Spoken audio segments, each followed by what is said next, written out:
Hello and welcome to today's episode of Let's Talk Loyalty and Loyalty TV. Today we're meeting Josh Belkin, Vice President of Loyalty and Customer Engagement at Omni Hotels and Resorts. It's a hotel brand that operates more than 50 luxury hotels and resorts in leading business gateways and leisure destinations across North America, including exceptional golf and spa retreats, as well as some dynamic business settings. Josh shares details of the evolution and recent relaunch of their Select Guest loyalty program and some of the major changes they've implemented and why. I hope you enjoy our conversation. So, Josh Belkin, welcome to Let's Talk Loyalty and Loyalty TV. Glad to be here. Great stuff. I know there is a select group of our previous guests that are part of your very close professional network, Josh. So I'm really pleased to have the opportunity for you to join the alumni club today of amazing loyalty professionals, mainly in the US, I think, but people that I know whose paths have crossed with you. So very excited to hear everything you've been working on until now. And of course, particularly with the new project that you literally launched less than 10 days ago. So thank you for making time for us at this crazy busy time. As you know, we always start our conversations asking our guests about their favorite loyalty programs, given that we're here to pick people's brains and share all of the insights. So I think we gave you a heads up, of course, and I know you listen to the show. So why don't you kick us off by telling us what is your favorite loyalty program? I'm absolutely a huge fan of Costco, the Warehouse Club. I admire so many things about their business, and I find it really just magnetic as a consumer. I've read they have renewal rates over 90%, so they're certainly doing something right. And for me, it provides that great blend of functional benefits. You're getting good value for money paid. They have a very generous return policy, but it's about that emotional, experiential benefit too. And I think that's something that good loyalty programs get well, right? Is that balance between functional and emotional. And, for me at Costco, it's the adventure of, you go through the store, there's samples, and it's like a treasure hunt to find new items that you can't live without. And, I'm amazed. The Instagram accounts people have, the TikTok fan accounts of just all the great things they find at Costco. People genuinely have an emotional connection with that brand. And, I can't get out of there for less than $100, but if I'm walking out of there with a $5 rotisserie chicken, I still feel like I'm winning and I'm keen to go back, even though I'm spending a ton of money. 100%. I'm actually laughing, Josh, because I was just back home in Ireland for a couple of weeks for the holidays, and we don't have Costco, unfortunately. But I went into, I suppose, an equivalent type of store, and like that, I actually just went in to pick up some fruit, and I came out, let me tell you, with a handheld steamer, which I then had to fly back to Dubai. I'm just like, how did I end up buying this? I had absolutely no intention of this kind of purchase. So you're right, Costco has nailed something absolutely extraordinary, both in terms of their range and obviously that experience, like going to the grocery store is not the most fun thing in my week, thank God. But it sounds like Costco definitely has a lot to offer. And I like the fact that you've said, the emotional side is actually an adventurous emotion. Because, when I think about the classic definition, especially in your industry and hospitality, the emotional piece is much more around probably the human connection. And obviously it's more emotive, but actually adventure is also a very valid experience. So thanks for highlighting that. So I think you heard that episode. We did, of course, have that as well as Sam's Club on Let's Talk Loyalty not so long ago. Absolutely. Amazing. Great stuff. So Josh, we're off to a fantastic start. I am intrigued equally by what you're doing now, but of course by what you've been doing until now. So for the sake of our global audience, of course, we'll be linking to your LinkedIn profile, but talk us through your, dare I say, credentials and how did you get to this wonderful role? So tell us what you've been working on until now.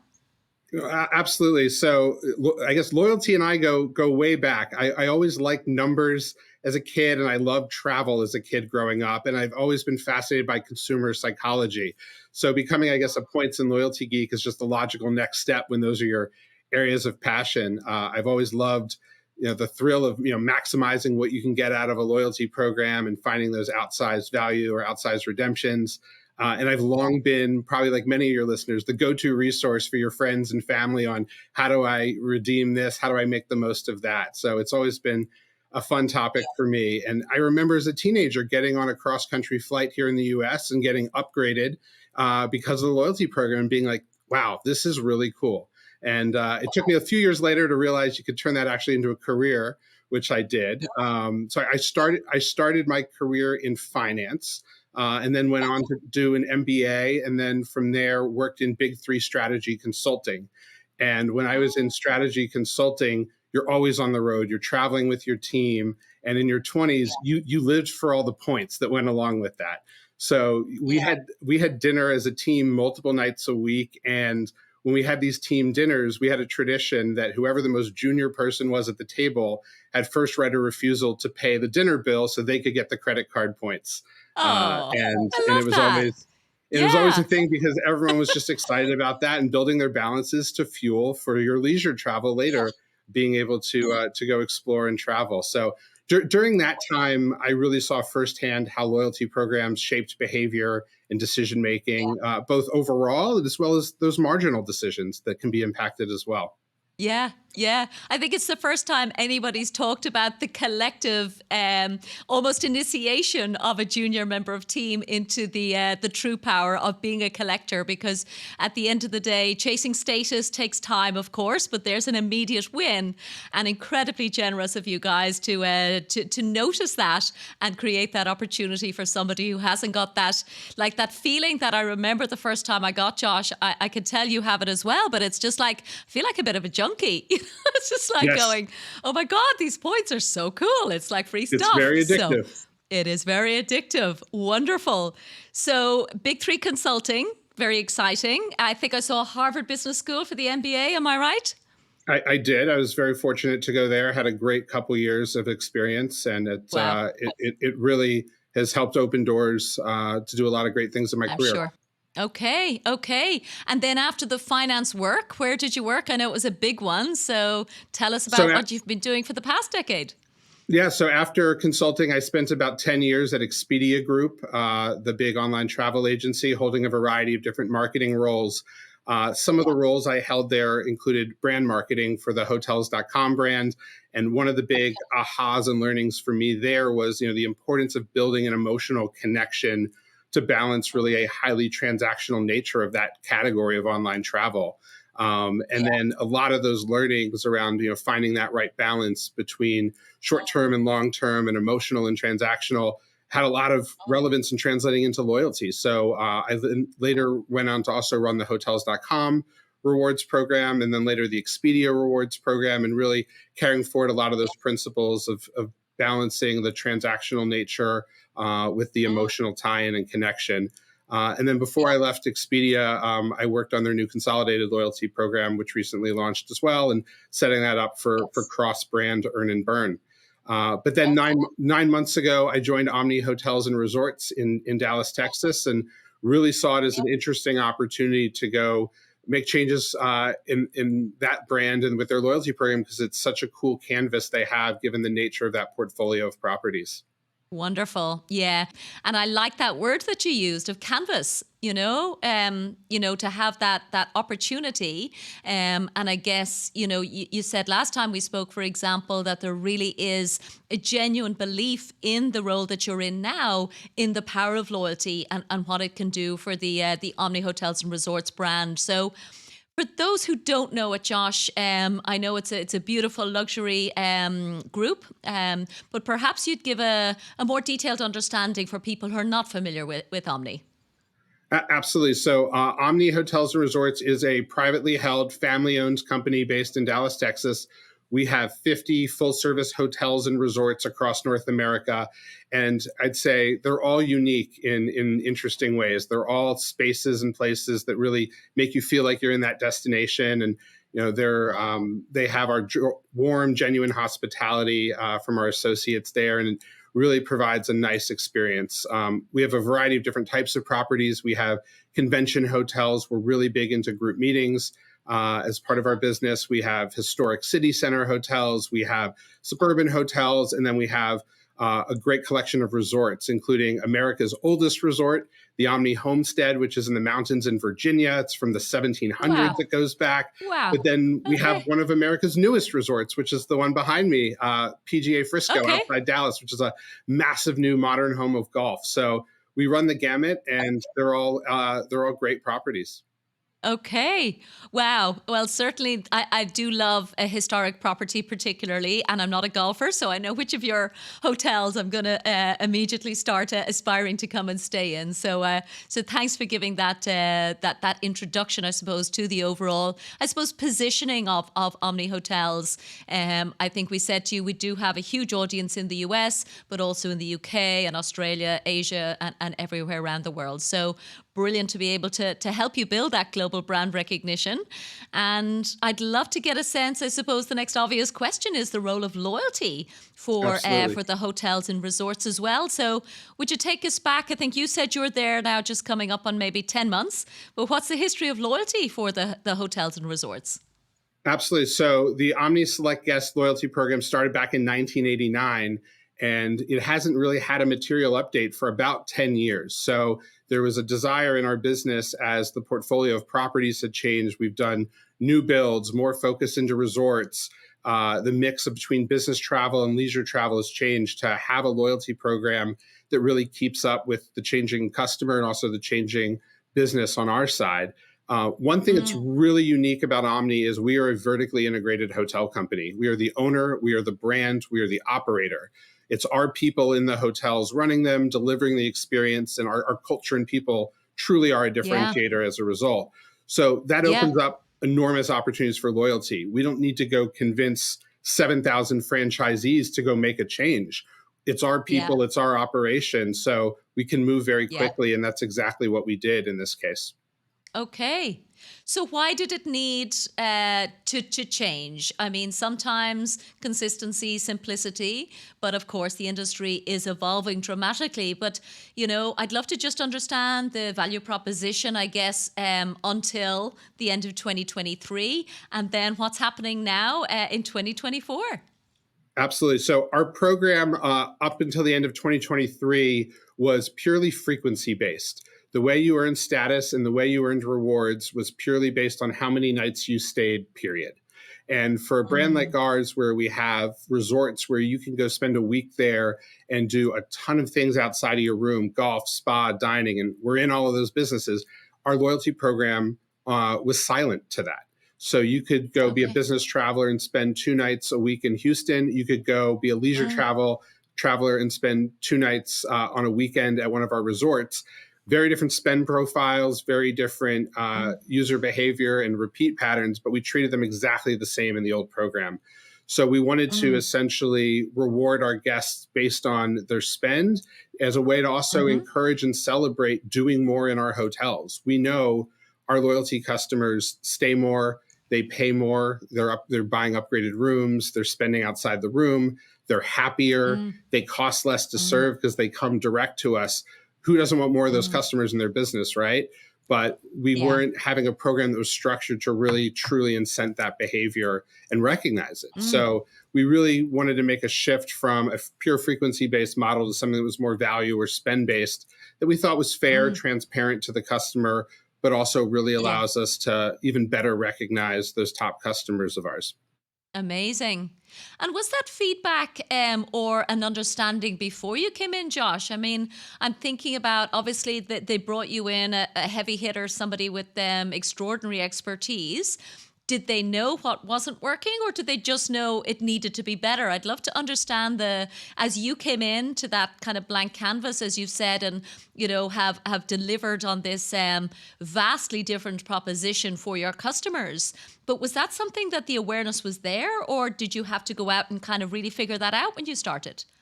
The awareness was there. I mean, there was certainly a desire, I know, before my arrival to elevate the role of loyalty in the business. And this was coming, through the COVID years. Yeah, The travel world was yeah, changing, patterns were changing, and yeah. there was definitely a knowledge of we need to do something different to really raise this up Mm, and find it as a new dimension, a new way to compete in the business. When yeah, I came in, I was able to put fresh eyes on what are maybe the mechanics yeah. we need, or what are some of the functions or Yeah. features we need to put in to drive those incremental behaviors. Like Mm. anyone designing a loyalty program, of course, you want to make sure you're rewarding incremental new behaviors and not just innate behavior and putting more Yeah. money on top of it. So being able to Exactly. understand that, super important. I mean, one of the things I did in my first weeks and months was talk to customers and listen to Mm. our top members and all of our members on what works well and what wasn't. And that really led to the Mm. tenets of how we built the specific strategy and proposition, which I'm sure we'll get deeper into in the conversation. But that was really a big part Yeah. of what we were Okay. trying to do in those early months. Amazing, yeah. And always, of course, great practice to go and actually ask customers, it's not always rocket science to go out and say to people, what do you like? What don't you like? So I do know that you put a lot of time and effort into paying attention to that. And also, I think we talked offline about the incredible number of associates that work across the various properties. You might give our audience a sense of that, because it blew me away just how many people you have in the business. Absolutely. We have about 20,000 associates across all of our properties. So it is Yeah. a labor intensive business because that's what it takes to provide the personalized service. And, Yeah. my probably favorite group of associates, if I can say that, is our loyalty ambassadors. We have at least one dedicated person at every single property whose job is Mm. to take care of our members pre-arrival and during their stay to make sure Mm. that their preferences are met. And, for example, for our top members, when you arrive, what kind of room do you like? What do you like to drink? What kind of snacks do you like? It'll be sitting there waiting in the room when you arrive. And Wow. that personalized service is something we heard from our members. Don't touch. If you're going to Yeah. change the program, don't touch that. We love that. It is such a Yeah. differentiator. And I think this Yeah. really speaks to true hospitality. Yes, it does. I'm smiling here, Josh, because I'm hosting a panel discussion next week, actually, at a loyalty event here in Dubai. And everyone I've spoken to has said, nobody's doing personalization, especially hyper personalization. But I think I've just heard you say that you are. I think we are in a lot of different ways, and it's Yeah. technology is great and it does a lot of great Yeah. things, but in some ways there's no Yeah. replacement for the genuine hands-on hospitality as well. For sure, for sure. We all have those little things, that really actually make the difference, and that the brand is paying attention. So to your point about being the nerdy person who everybody in the family goes to for advice, if you can actually have those wonderful experiences of saying, this is what blew my mind, that is what I'm hearing coming through in terms of what your loyalty ambassadors are doing. So a wonderful strategy and at scale. So more than 20,000 associates is an amazing number of people to get involved. So that's a specific area I always do wonder about, Josh. And again, your background is so strong in the e-commerce side. I'm guessing it's quite a different set of challenges now in the physical world, in hospitality. As you said, it's labor intensive, and there's clearly the right resources there. Tell us about just the staff involvement in the program, both historically and obviously now with the evolution. And we'll obviously talk through exactly what that new proposition looks like.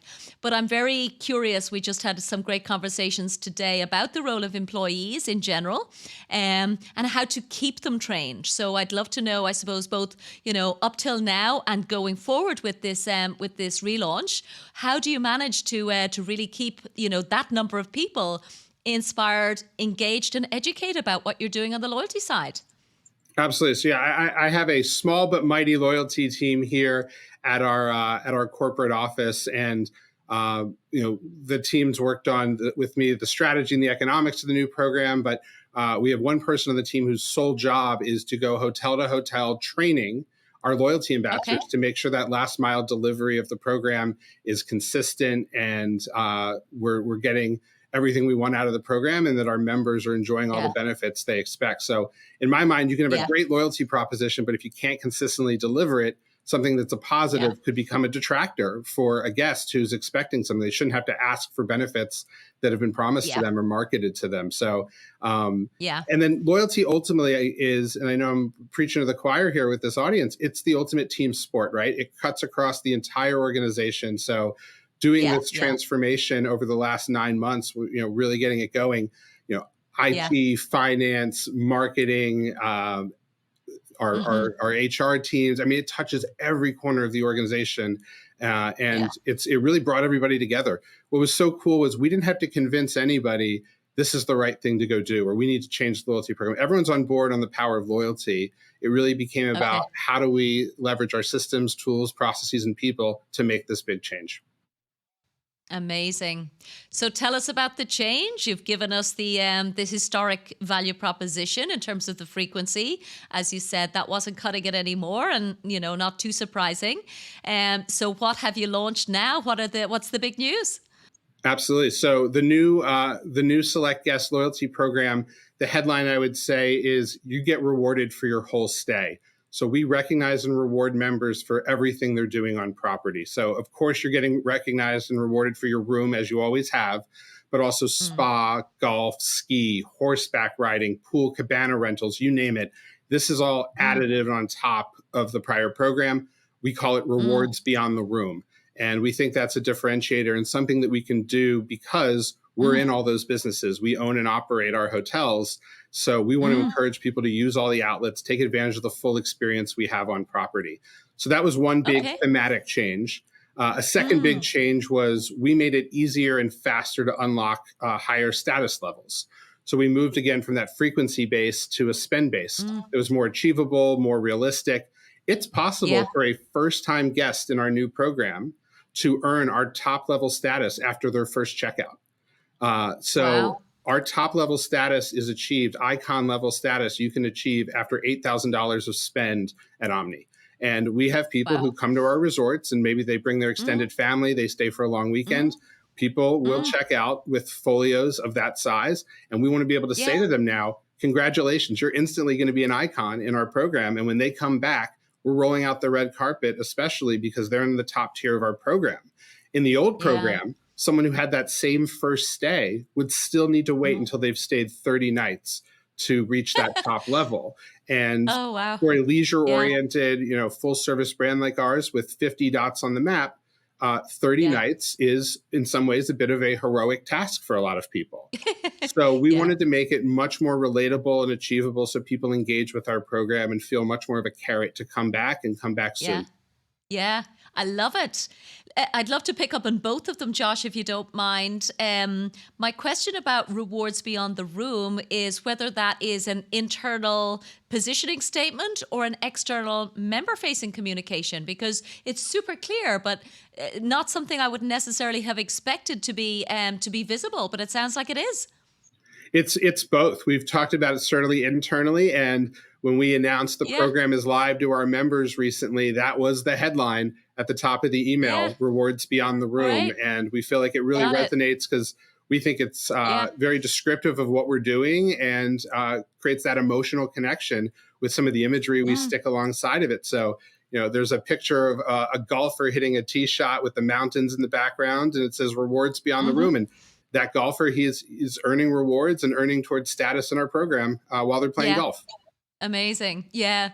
I've heard one particular brand talking about the idea of write the press release before you do anything. So, for example, day one in your new job with Omni, it sounds like maybe not quite the exact copywriting, because that was very good copywriting. But it sounds like you had a very clear vision of, okay, this is going to be transformative for the business. Set that big vision and then work backwards from there in terms of delivering it. So it's a powerful statement. And again, well done, whoever came up with the headline. It's a very powerful one. Yeah, we very much like it.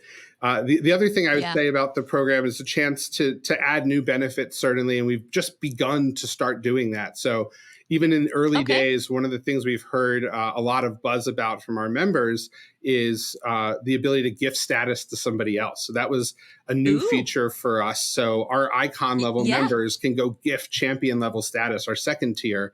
They can go gift Yeah. that to somebody every single year. They can designate someone. Love So it.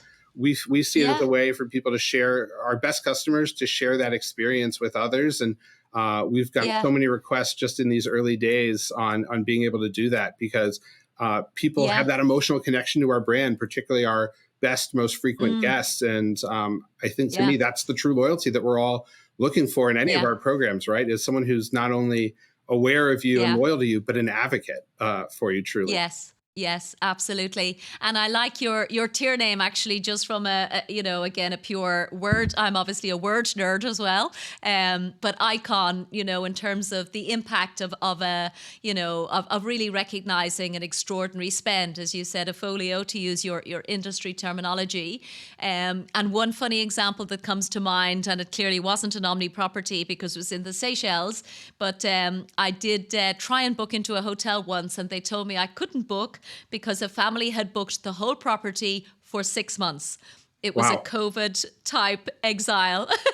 or I don't know, retreat is probably a better word. But, to your point, if that had been an Omni property, they still wouldn't have had iconic status, even with that, which to me must have been one of the biggest hotel spends of the year. So some great thinking there, Josh. Very impressive. It's barely out of the gate, clearly. We're going to be releasing this, of course, at the end of January, but we're recording the middle of the month. So I know you don't have any results to share as yet, but I'd love to just ask you, what would success look like? What are you thinking about in terms of, you mentioned, of course, the financials, and I'm sure there's been a very robust business case developed given your expertise. So tell us, what are you thinking about in terms of what are you expecting this program to deliver for the Omni hotels? Absolutely. So it's about two big things, right? Acquisition and engagement. So on the acquisition side, we want to continue enrolling people into the program. As I mentioned before, Mm-hmm. we know people who are in the program are even happier than guests in our hotels who are not. And if we can get people into those top tiers, we know that they provide even our best customer satisfaction scores. So we want to get people in the program to be able to communicate Yeah. with them one-on-one. And that happens through our booking process. It happens at the front desk when we really explain the value proposition. So getting people in the program is absolutely key. And then on the Yeah. engagement side, it's making sure that we are getting customers to repeat and to not only come back to the same Omni hotel, but to go try out other properties in our portfolio, and really providing a carrot and an incentive to do that. So we want to Yeah. see people trying new properties. We want to see them trying more when they're at the property. So, Yeah. sure, we'd love it if people stayed in house and ate dinner at the hotel rather than go down the street. I mean, food and beverage is a Yeah. great differentiator for Omni. It's Yeah. quite good, and we want people to experience that. We want people to play golf. We want people to go to the spa. So being able Yeah. to look at the spend beyond the room is something that we certainly are going to be looking at as a success metric. And are we able to shift Yeah. customers to not only come back more often, but be more engaged with the full experience when they are? Yeah, yeah. And I got a sense of that earlier, actually, when you were giving us, I suppose some of the comparisons, the contrasts of the different types of hotels. And another quick memory that comes to mind, if you'll forgive me, I just did a night in a beautiful five-star hotel in Dublin, which I have stayed in once before. Very special hotel for me. But actually, this time when I booked in, the reservations agent just said, "Did you know that the Irish Constitution was signed in this hotel?" And I was blown away by that piece of information that I had never known. And again, I'm still thinking about your Virginia property and the history and how magnificent that must be. But I think, with all of our wonderful expertise, and of course, all of those metrics are going to be, measured and monitored, I can tell coming through. But sometimes the emotional loyalty might come from that kind of training program and giving somebody that kind of, beautiful inspiration, Yeah. at the point of check-in, or a loyalty ambassador.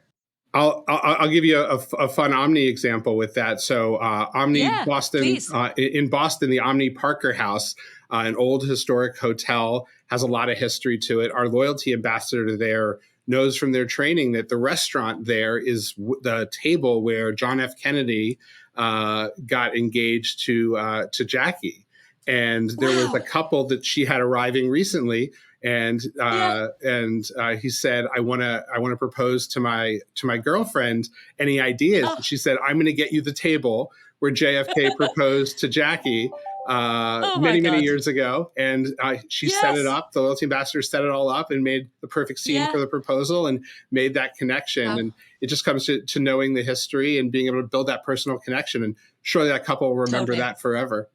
They sure will. Absolutely. No, it's a brilliant example, Josh. I think you've topped mine. So again, I'll add your Boston hotel to my wish list as well. So thank you for that. But I think what it does show in all seriousness is, again, it's not about, earn and burn and points and transactions. I think certainly we've seen accelerated, accentuated, and exploding, dare I say it, the importance of experience, the importance of the storytelling afterwards. And as somebody who works in communications, like, to me, that's worth its weight in gold. So increasingly, I suppose, we're hearing from loyalty program owners that sharing the stories of the program, the people behind it, the members who enjoy those experiences. And I know you don't always have permission, for example, to share, something like that with naming the couple. Of course, we can share the story, but if you could, there's a beautiful way to drive loyalty as well. So lots of opportunity, very close to my heart. So thank you for that wonderful example. So listen, I think we're coming up on the time here. It sounds like a wonderful evolution, a huge amount of work done. Dare I say it, the hard work is only getting started. The fun's just beginning. Yeah, I was talking about that with somebody earlier. It's like, okay, we launched, now what? And it's like, oh my God, we're just out the gate. So what's ahead in 2024 for you, Josh? So we certainly, now that we've rolled out the new mechanic, we're just getting started, like you said. So we want to make sure that it's performing the way we expect, and that the delivery of the experience to guests is consistent and excellent. And we want to keep adding new benefits. So we've sort of now opened up a new canvas now to work on, that we have this spend-based program. So opens up a lot of doors for gamification and bonuses and incentives for customers to try out different elements of our experience. We'd love to look at, redemptions for other things and new ways to earn and burn in our program, and drive more engagement that way. And really ultimately just keep rolling out new benefits and new experiences that make people want to take another look at Omni, or keep coming back to Omni, because that's really what it's all about. And, for me, I love getting emails from our guests, our members, telling us about these amazing experiences they've had. And, I see my job as, how do I try and top it? And how do I try and make it even better the next time, so that they keep coming back and they tell all their friends? That's true loyalty at the end of the day. For sure. Well, on that note, Josh, for sure, I will say, of course, we want to make sure that you keep coming back and sharing with us and our global audience everything that you achieve as the months and years go by. So with that said, I don't have any further questions for you today, Josh, but is there anything else that you wanted to share with our audience before we wrap up? I would just say thank you for the opportunity to join you for your show and talk to your global audience, and hope to see everybody in an Omni hotel soon. Okay, wonderful. So Josh Belkin, Vice President of Loyalty and Customer Engagement at Omni Hotels and Resorts. Thank you so much from Let's Talk Loyalty and Loyalty TV.